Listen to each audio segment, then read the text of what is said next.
हमले के बाद हल्द्वानी में कर्फ्यू लगाया गया। उपद्रवियों के हमले में 100 से ज्यादा पुलिस वाले घायल हुए। कर्फ्यू के बाद चारों ओर पुलिस का कड़ा पहरा। उपद्रवियों को देखते ही गोली मारने के आदेश दिए गए। हंगामे और बवाल के बाद हल्द्वानी में इंटरनेट सेवा बंद की गई। चप्पे चप्पे पर फोर्स। उपद्रवियों से सख्ती से निपटने के आदेश। हल्द्वानी के भनभुलपुरा में हिंसा के बाद पूरे राज्य में हाई अलर्ट जारी किया गया। स्कूलों को आज बंद किया गया। मुख्यमंत्री पुष्कर सिंह धामी ने हल्द्वानी के हालात को देखते हुए देहरादून में हाई लेवल मीटिंग की। पुष्कर सिंह धामी ने सख्त निर्देश दिए। नैनीताल की डीएम वंदना सिंह ने प्रेस कॉन्फ्रेंस की। डीएम वंदना सिंह ने उपद्रव का वीडियो शेयर किया। कहा, पुलिस बल ने किसी को उकसाया या मारा नहीं, ना तो पुलिस किसी को नुकसान पहुंचा रही। किसी को कोई नुकसान नहीं पहुंचाया गया, किसी को प्रोवोक नहीं किया गया, किसी को जो है उकसाने की कोशिश नहीं करी गई, किसी भी प्रकार की कोई ऐसी एक्टिविटी करने की कोशिश नहीं करी गई जिससे कि जन संपत्ति की हानि हमारी टीमों के माध्यम से या प्रशासन या पुलिस के माध्यम से किसी को कोई नुकसान। हल्द्वानी हिंसा मामले में डीएम ने किया खुलासा। डीएम ने कहा, छतों पर पहले से जमा थे पत्थर।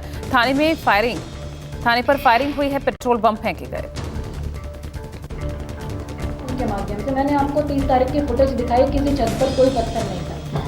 तो जिस दौरान ये सारी विधिक प्रक्रिया चल रही थी, जब हम सुनवाई कर रहे थे, माननीय उच्च न्यायालय सुनवाई कर रहा था, तो छतों पर पत्थर उस दौरान इकट्ठे करे गए। डीएम वंदना सिंह ने बताया, 15 दिन से अतिक्रमण हटाने की ड्राइव चल रही थी। हाईकोर्ट के आदेश पर हटाया गया अतिक्रमण। विशेष संपत्ति को टारगेट नहीं किया गया। 15-20 दिन से हल्द्वानी के अलग अलग क्षेत्रों में और उससे पहले से भी माननीय उच्च न्यायालय के आदेश के बाद भी अतिक्रमण पर कार्रवाइयां हुई हैं। ये कोई एक ही परिसंपत्ति को टारगेट करके करी हुई एक्टिविटी नहीं थी। ये उत्तराखंड के डीजीपी अभिनव कुमार ने कहा, हमारे पास घटनाक्रम में हुए उपद्रव की सीसीटीवी फुटेज है। इस घटना के पीछे उपद्रवी तत्वों को चिन्हित कर सख्त से सख्त कार्रवाई की जाएगी। कांग्रेस नेता हरीश रावत ने हल्द्वानी हिंसा पर लोगों से शांति बनाए रखने की अपील की। कहा, हल्द्वानी का इतिहास शांति, सौहार्द, भाईचारे का रहा है। सभी पक्षों को शांति बनाए रखनी चाहिए। हल्द्वानी का इतिहास शांति, सौहार्द, भाईचारे का, तरक्की का। मैं अवश्य कहूँगा कि सभी पक्षों को शांति बनाए रखनी चाहिए और फिर से सौहार्द कायम करने की कोशिश करनी चाहिए। लोकसभा चुनाव से पहले पीएम के ओबीसी होने को लेकर सियासत तेज। राहुल गांधी के बयान के बाद बीजेपी ने कांग्रेस पर पलटवार किया। राहुल गांधी ने एक्स पर पोस्ट लिखकर कहा, दिन में 3 बार कपड़े बदलने वाले, 9 लाख रुपए का सूट पहनने वाले, 1.5 लाख की कलम से लिखने वाले मोदी जी के लिए ओबीसी का मतलब है only business class. Rahul Gandhi ने कहा, मोदी वंचितों के साथ न्याय कभी नहीं कर सकते। कागजी और चुनावी ओबीसी अपने दिन गिने, जातिगत गिनती हम कराएंगे।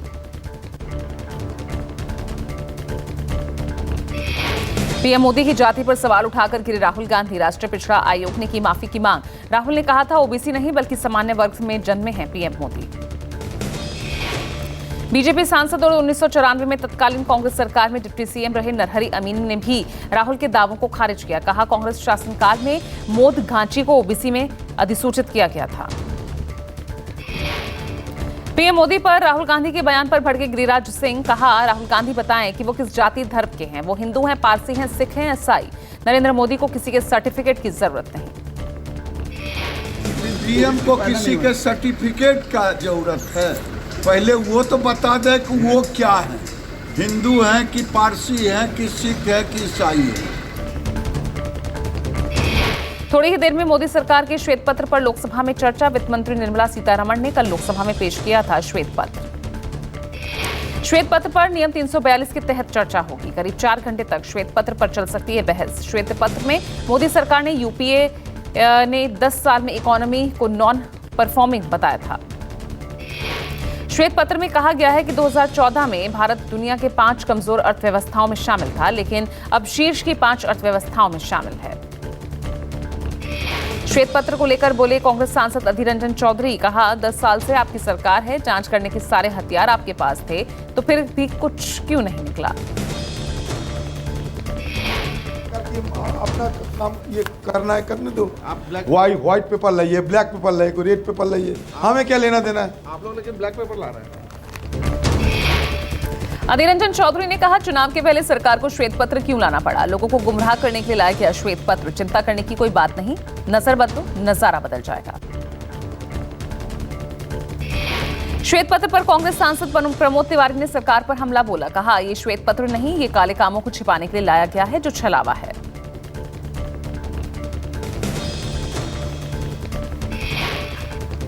आदित्यनाथ जी ने सदन के अंदर बोला कि पांडवों ने तो 5 गांव मांगे थे, हमने 3 स्थान मांगे थे, अगर वो दे देते तो आगे की समस्या ही खत्म हो जाती।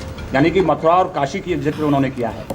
देखिए, उत्तर प्रदेश के मुख्यमंत्री आदरणीय योगी आदित्यनाथ जी एक साधु भी हैं, एक सन्यासी हैं और उत्तर प्रदेश के मुख्यमंत्री हैं। उन्होंने जो बोला है वो सोच समझ के बोला होगा। संसद में पेश हुए श्वेत पत्र पर बोले कांग्रेस नेता टीएस सिंहदेव। कहा, सरकार को लोगों तक सही जानकारी नहीं पहुंचानी है, कहानियों के आधार पर लोगों को गुमराह करना मकसद है। ऐसा लगता है कि सही जानकारियां लोगों तक नहीं पहुंचाना है और कहानियों के आधार पर लोगों को गुमराह करके उनको प्रभावित करना है। गवर्नमेंट को ऐसा लगता है कि टीएस सिंहदेव ने कहा, यूपीए के समय 10 सालों में जो जीडीपी की वृद्धि हुई वो अन्य सरकारों और मौजूदा सरकार की तुलना में बेहतर रही है। श्वेत पत्र को लेकर विपक्ष पर केंद्रीय मंत्री अनुराग ठाकुर ने जोरदार हमला बोला। कहा, काले कारनामे करने वाले ब्लैक पेपर ही लाएंगे। देश को जानने का अधिकार कैसे देश को डुबाने का काम किया गया।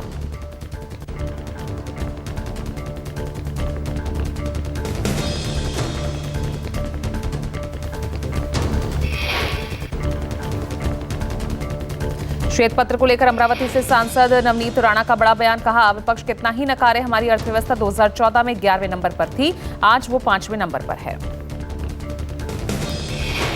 नवनीत राणा ने कहा, श्वेत पत्र के जरिए पीएम मोदी के 10 सालों के कार्यकाल का जो लेखा जोखा आएगा, मुझे लगता है इसके जरिए कांग्रेस का चिट्ठा जरूर बाहर आएगा।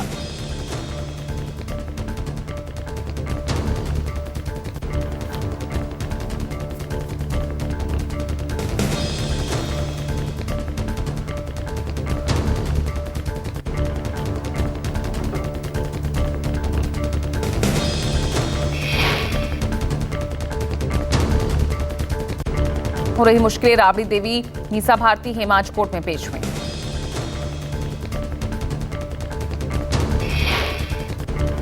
कोर्ट ने हेमा यादव, राबड़ी और मीसा भारती को राहत दी है। तीनों को 1-1 लाख के निजी मुचलके पर अंतरिम जमानत दी। पूर्व सीएम राबड़ी देवी पर घोटाले में शामिल होने का आरोप है, जबकि बेटी मीसा भारती पर मनी लॉन्ड्रिंग और हेमा यादव पर जमीन गिफ्ट में लेने का आरोप है। केंद्रीय मंत्री गिरिराज सिंह ने लालू परिवार पर चुटकिली। कहा, जो खेला होना था हो गया, कितने दिन लूट मचाते, अब कोई खेला नहीं होना है। आरजेडी की हालत ऐसी है कि रस्सी जल गई लेकिन ऐंठन नहीं गई। मैं पहले भी कोची खेला होगा, जो खेला होना था वो तो हो गया। कितना दिन लूट मचाते, अब कोई खेला नहीं होना है। और मैं पहले भी कहा, रस्सी जल गई है, ऐंठन नहीं गई। 13 फरवरी को आम आदमी पार्टी की पीएसी की मीटिंग। इस मीटिंग में गोवा, हरियाणा, गुजरात की लोकसभा सीटों के उम्मीदवारों के नाम पर फैसला लिया जाएगा। जयंत चौधरी के बीजेपी में जाने की अटकलों पर बोले रामगोपाल यादव। कहा, फर्क नहीं पड़ता कौन कहां जा रहा।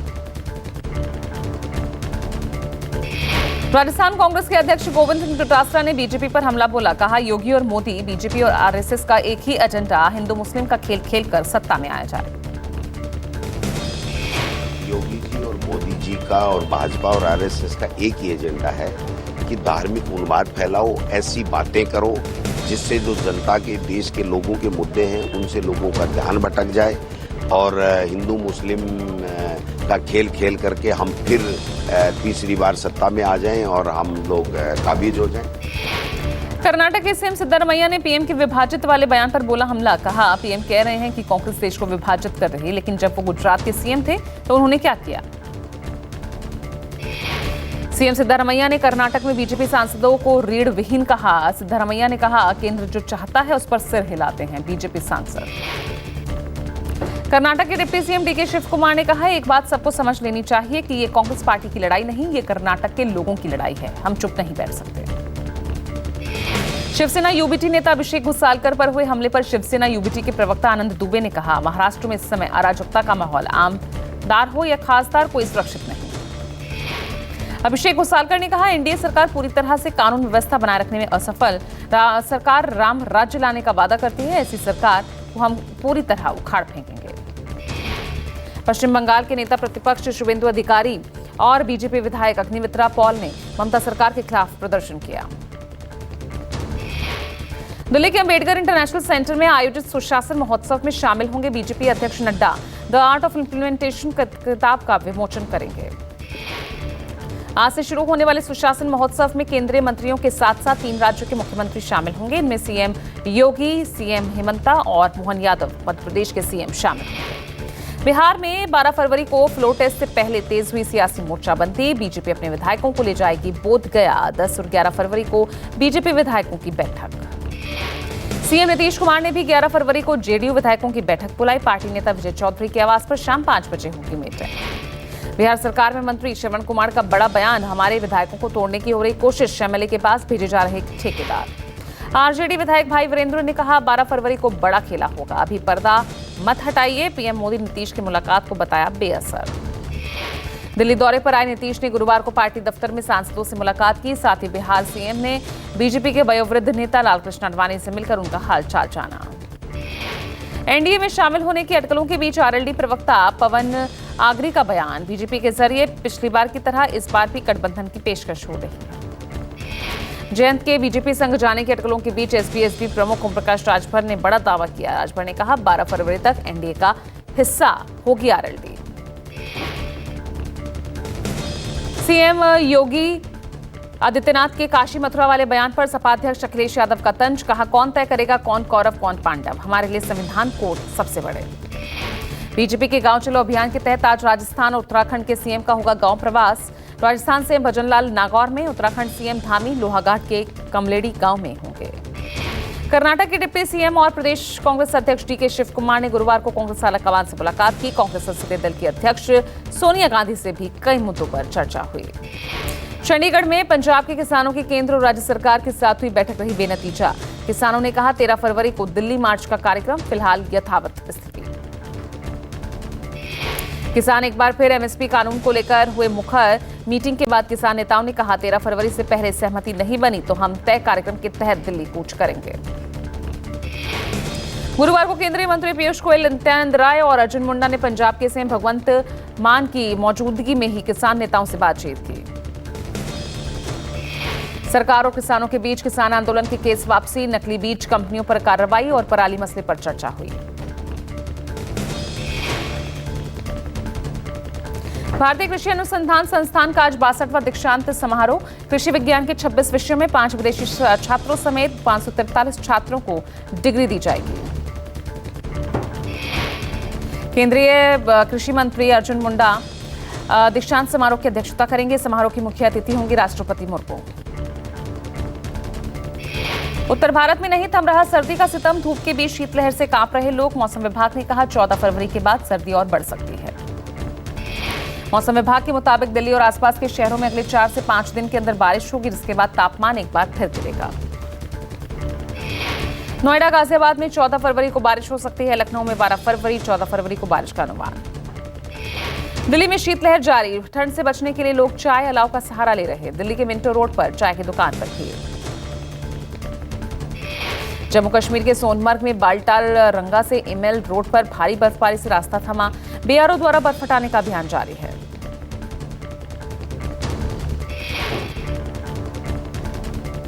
जम्मू कश्मीर में बर्फबारी के बीच एवलांच का अलर्ट। गुलमर्ग में -10 डिग्री सेल्सियस तापमान, सड़कों पर कई फीट जमी बर्फ। डोडा, किश्तवाड़, पुंछ, रामबन, गांदरबल, बांदीपुर, बारामूला और कुपवाड़ा में एवलांच की आशंका। एसडीआरएफ ने पर्यटकों के लिए अलर्ट जारी किया। हिमाचल में मुसीबत बनी बारिश बर्फबारी। बर्फबारी के चलते हिमाचल प्रदेश की 180 से ज्यादा सड़कें अभी भी बंद। सड़कों पर जमी बर्फ हटाने की कोशिश में प्रशासन, स्थानीय लोगों की मुश्किलें बढ़ी पर हिमाचल घूमने आए पर्यटकों को खूब बर्फ देखने को मिल रही।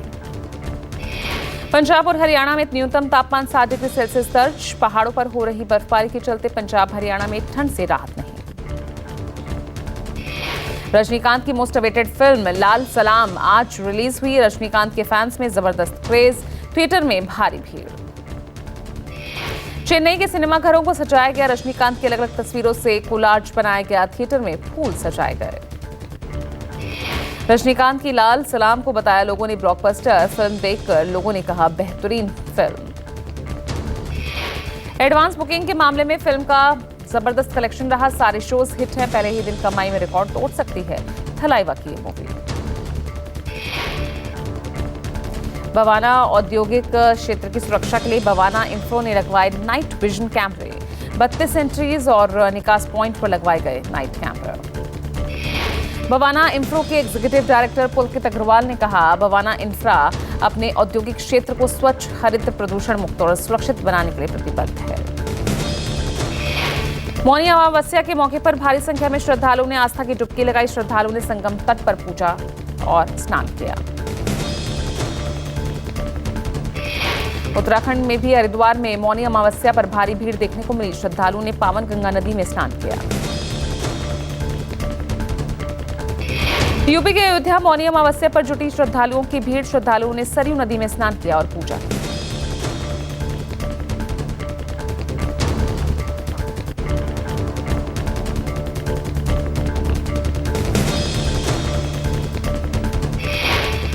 श्रीलंका के पूर्व राष्ट्रपति महिंद्रा राजपक्षे के बेटे और सांसद नमल राजपक्षे का अयोध्या दौरा। 2 दिवसीय दौरे पर आ रहे नमल करेंगे रामलला के दर्शन। सरयू आरती में भी होंगे शामिल।